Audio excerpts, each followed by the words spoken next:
এই দিন এবং রাত হচ্ছে আপন বোন, এজন্য তারা একজন আরেকজনকে অনেক ভালোবাসে। কিন্তু সেই দিন তার জাদু দিয়ে মাটিতে হাত দিলেই মাটির নিচ থেকে ফুল গাছ বের হয়ে আসতো। কিন্তু তার বোন রাত সেই ফুল গাছগুলোর কাছে গেলেই তার ফুল গাছগুলো মরে যেত। এজন্য তারা দুই বোন কখনোই একসাথে খেলাধুলা করতে পারতো না। তবুও দিন সাহস করে রাতের দিকে হাত বাড়িয়ে দেয়, যার কারণে তখনই হঠাৎ করে তার হাত পাথরে পরিণত হয়ে যেতে শুরু করে। কিন্তু সময় থাকতেই দিন তার জাদু দিয়ে তার হাতটাকে ঠিক করে ফেলে, যা দেখার পর রাত অনেক ভয় পেয়ে দিনের কাছ থেকে দূরে পালিয়ে যেতে শুরু করে।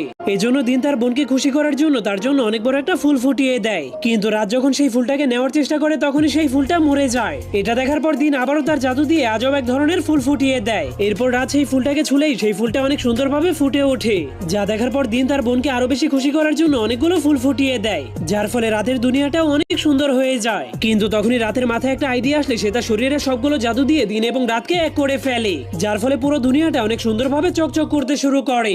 এই জন্য এখন থেকে তারা দুই বোন সবসময় একসাথে মিলেমিশে থাকতে পারে।